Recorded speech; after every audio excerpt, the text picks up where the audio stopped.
It gives me great pleasure and honor to welcome you all to the launch of the 2017-2018 State of the Judiciary and Administration of Justice Report. I thank you, Your Excellency, for honoring our invitation to grace this launch. You were present during the last launch of a similar report in 2017. We are honored and indeed privileged to have you here again today, in spite of your very, very busy schedule. Article 132(1)(b) of the Constitution requires Your Excellency to deliver the State of the Nation address in Parliament every year.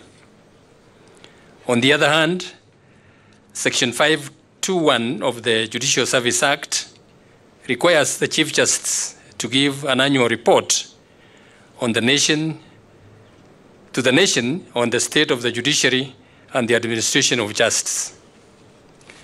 The first sitting, Your Excellency, under Article 126(2) of the Constitution of the newly elected Parliament is an important event for the legislature.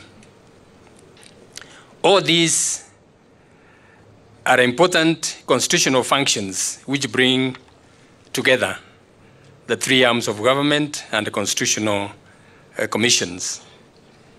Your presence here today, Your Excellency, is therefore of great significance, not only to the judiciary as an institution, but to the nation and our system of constitutional governance. In this regard, I wish to appreciate and recognize the presence of the leadership of the legislature, that is the honorable speakers of the National Assembly and the Senate. I will revert to this cooperation later in my speech. Before I do so, please allow me to highlight the progress we have made as the judiciary in the justice sector. In many ways, Your Excellency, the state of the judiciary administration report is a tool of accountability to the public, as it provides a feedback on how, in the year under review, we have endeavored to discharge the mandate bestowed upon us by the people of Kenya, and also make commitments on how we are going to continue. Despite the funding challenges, the judiciary has made significant strides in the pursuit of many of its goals.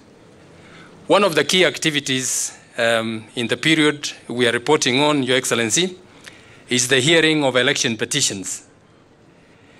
We saw an increase in the number of petitions from 188 in 2014, following the 2013 general election, to 391 in 2017 general election. We had and determined all those petitions within the timelines set out in the Constitution, thanks to the extensive training and preparation that we had undertaken through the Judiciary Committee on Elections. Your Excellency, one of the persistent challenges in our justice system is the backlog of cases. When I launched the Sustaining Judiciary Transformation Blueprint in 2017, I gave an undertaking to the country that we would clear all cases more than 5 years old by the end of last year. At that time, Your Excellency, the number of cases which were more than 5 years old were 170,186. Between January 2017 and December 31st, 2018, we resolved a total of 148,877.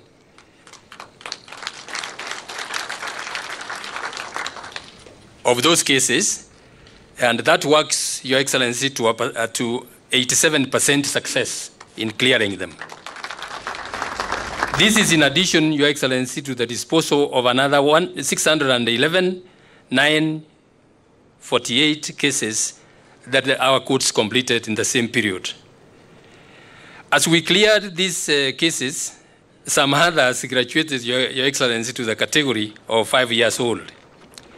We aim to clear them by the end of this year, in spite of the fact that there is a steady growth in the number of cases which are being filed in the judiciary every year. At the end of the day, Your Excellency, our aim is to ensure that we don't have any case more than 5 years and gradually reduce them and to the maximum period of about 2 to 3 years, so that we are hearing cases on really time. Your Excellency, ladies and gentlemen, we continue to experience a severe shortage of resources, both human and financial. Some courts are particularly hard hit. In the Environment and Land Court, for instance, because of the numbers of the judges we have, Your Excellency, one cannot get a hearing date this year because the diary is full. The Court of Appeal has 19 judges against the set minimum number of 30. The same is true with other courts. This shortage continues to hamper the effective disposal of cases. The Judicial Service Commission has commenced the process of recruiting more than 40 judges and over 100 magistrates so that they can meet this shortfall and deal with the cases that are brought before us. Your Excellency, we have ensured that in the recruitment policy, we continue to adhere to the requirements, to the constitutional requirements, and we pride ourselves as an institution that is well on its way to achieving the gender parity in our staff composition. We have a total workforce of 5,698, comprising 51.3% male and 48.7% female. So you can see we are about to bridge that gap. Your Excellency, ladies and gentlemen, a key plank in our judicial transformation involves improving our infrastructure in the entire country. We have made significant achievements in this respect, in line with the Judiciary Transformation Framework and the Sustaining Judiciary Transformation Frameworks. We currently have a total of 102 court construction and rehabilitation works going on in the country. These projects are in two parts. One comprises of those funded by, through the facility from the World Bank under the Judicial Performance Improvement Project, under which we have 29 major construction projects going on in various parts of the country. The other projects are funded by the government of Kenya. However, due to reduced funding, most of these projects have stalled, awaiting a review of the budgetary allocations. We have, in the last few months, Your Excellency, had extensive and fruitful engagements with the relevant parliamentary committees, particularly the Justice and Legal Affairs Committee, chaired by Honorable William Cheptumu, who is here, and the Budget and Appropriation Committee, under the chairmanship of Honorable Kimani Ichung'wah, who is also here, as well as the Treasury Cabinet Secretary, Honorable Henry Rotich. And we are happy that we are making significant improvements and are going to have an improved budget in the next financial year. We are also at an advanced stage in the adoption of the Judiciary Fund regulations, which we believe will go a long way in enhancing the financial operations of the judiciary. Your Excellency, you have this morning gone through our building here, the Supreme Court. You saw where the Court of Appeals President sits, not to mention where the conveniences are, quite a distance away. And we are really squished here. Our plea, Your Excellency, is, I know we are constrained with funds, and you have rightly stated that we should aim at completing the already projects under construction. But Your Excellency, we are appealing to you to make an exception to this. Because of the way we are crowded here, we are requesting Your Excellency, we have a piece of land at Kilimani. If you would make an exception so that we start the construction of the Court of Appeal there, and we will also get quite a space for the other offices. The other places, Your Excellency, which are in dire need of court buildings are Meru, Eldoret, and Kisii. If you were to get time, Your Excellency, and go to Meru, for instance, and see how crowded our staff are there, you will see what we are appealing for. So, Your Excellency, if you could make an exception and we get funds, we know this will not be done in 1 year. But if we can start and do it gradually, in a period of, say, 3 years, we will complete and be able to get reasonable places to operate from. Your Excellency, ladies and gentlemen, another area in which we are advancing is automation and the digitization of our records. Out of 132 courts in the country, 126 have now reliable internet connectivity. The remaining 6 are in extremely remote areas, but every effort is being made to also connect them. The manual recording of court proceedings is an onerous and a time-consuming activity that significantly hampers the rate at which we dispose cases. To mitigate this, in partnership with the Ministry of ICT, the Judiciary plans to utilize the government's Achira program, where we engage young people to do transcription of court proceedings, thereby also creating job opportunities for them. We are working with CS Mucheru, and he informs me that plans are underway to assist us digitize our proceedings. Your Excellency, allow me to briefly revisit my statement about the significance of your presence here, together with the leadership of the legislature.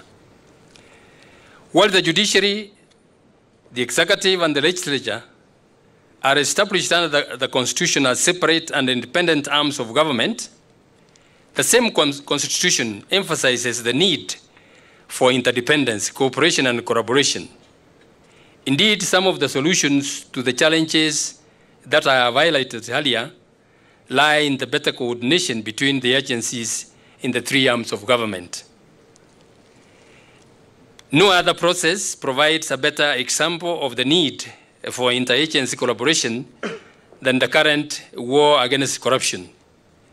Months of acrimonious exchanges and blame games between different state agencies only served to deepen the already intractable challenges and further hurt the efforts to fight corruption. However, I'm happy about the positive developments that are taking place under the auspices of the National Council on Administration of Justice. We are now working together as the justice sector agencies in the interest of the nation. In order to expeditiously iron out existing and emerging challenges that would weaken our collective efforts, we have established a committee drawn from all the agencies involved to ensure that nothing between us impairs the fight against corruption. When we are engaged in the blame games, Your Excellency, even some of the achievements that we make are sometimes overlooked. With collaboration, Your Excellency, I'm happy to report that between July 2017 and December last year, we determined a total of 91 corruption cases, out of which 46 were convictions. As of today, there are 91 pending corruption cases whose proceedings are ongoing at a steady pace. Within the environment of increased cooperation and better coordination, we expect a significant improvement in the rate at which we would dispose of these cases. While still on corruption, Your Excellency, I want to say this. Corruption is endemic in our country. It is there even in the judiciary. For us to succeed and reduce it, every Kenyan of goodwill has to say no to it. In the last few weeks, Senior Counsel Mr. Hamed Nasir Abdullahi publicly claimed that some judges of the Supreme Court were bribed to decide the Wajir gubernatorial petition in the way they did. I challenge him to file a petition and assure him that the Judicial Service Commission will take stern and appropriate action against those judges if given the evidence of alleged corruption. Your Excellency, let me at this point express our profound gratitude to the government for allocating to us Forodha House next to the Milimani Law Courts for use by the Anti-Corruption Division. We have already tendered for its remodeling, and in about a month we will be there sitting and hearing cases of corruption. We want to thank you, Your Excellency, for that assistance. And in addition, with the funds that have been available to us to remodel that building. Your Excellency, in the spirit of working together, another interagency committee has been set up, also through the National Council on Administration of Justice, to address the concerns in the commercial justice sector. We are fully aware of the importance of efficient resolution of commercial disputes as an integral step towards creating a good business environment and enhancing investor confidence. As part of this, we have continued to not only devise ways of enhancing our efficiencies in the commercial division, but also vigorously promoting alternative means of resolving disputes, such as the court-annexed mediation. The main advantage of this form of dispute resolution is that it allows parties themselves to control the process and arrive at a win-win situation acceptable to all of them. In its employment has not only unlocked billions of shillings previously locked up in litigation in the commercial and the tax division, but has also assisted Kenya to rise in the World Bank's Ease of Doing Business ranking from position 82 to 61 globally, and fourth in Africa in the latest report. We have no doubt that we will make further advances in this regard, and Your Excellency, we want to give you our undertaking to do the best we can to foster investor confidence in our country. We believe that cooperation between state agencies or being seen together does not result in what some people call state capture.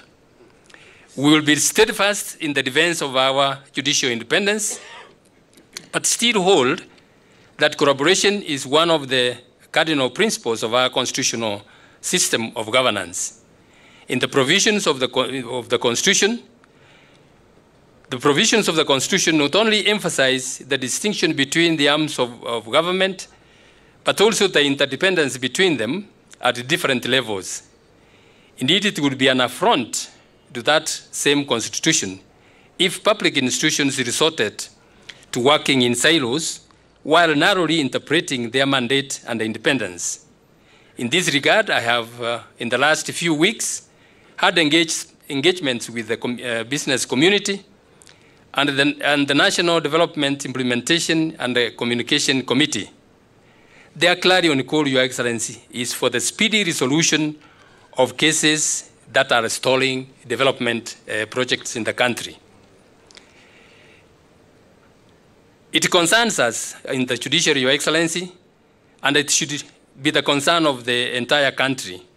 For instance, that About 350 billion of government project funds are tied up in litigation. I understand that some of these projects have strict performance timelines.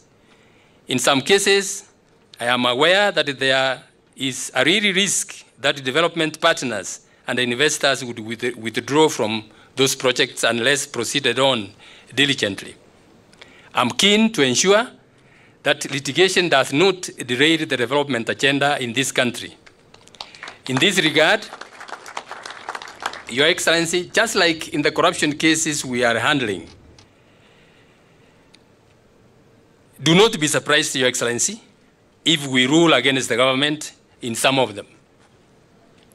As a constitutional democracy governed by the rule of law, the courts have always decided and will continue to decide cases on the basis of the evidence placed before them and the applicable law. If the government has a good case, and I've said this before, we are under legal obligation to find in favor of the government. If, on the other hand, the government has a weak case, or some of its officials have flouted the law, we are equally under legal obligation to dismiss that case. In such an eventuality, Your Excellency, that should not be the cause of tension between the executive and the judiciary. I want to assure Your Excellency that we are doing everything possible to speed up the resolution of the cases that are placed before us. Your Excellency, ladies and gentlemen, as I conclude, let me reiterate that the judiciary will continue the reform agenda as set out in the Sustaining Judiciary Transformation Blueprint and align itself to the processes and the systems that improve its outputs. Accordingly, we are constantly reflecting on how to improve our constitutional structures. The judiciary has completed a significant review of its organizational structure so that we are better designed for the world-class service delivery to our people. We are currently looking into the implementation of the new structure, and it is our hope that these efforts will help the judiciary optimize its operations. Once again, thank you, Your Excellency. Thank you, Your Excellency, the Deputy President, the speakers of Parliament, and the colleagues and the visitors who have come here. Let me mention, Your Excellency, before I sit down, that we are happy to see the Inspector General of Police here, Mr. Boynet. I don't want to say more, but we are happy. We have worked with him very well. I don't know if the Inspector General of Prisons is here also. He may not be here, but we have worked with them very well, and I know their service has been wonderful to the country, and we all want to thank them for the cooperation we have had. Also here present, Your Excellency, is the President of the Law Society of Kenya, Mr. Alan Gichui. We have worked as the Law Society is a major stakeholder in our activities, and we are happy that he could join us this morning. With those few remarks, Your Excellency, we are very happy that you could find time and come and be with us this morning and share this occasion with us.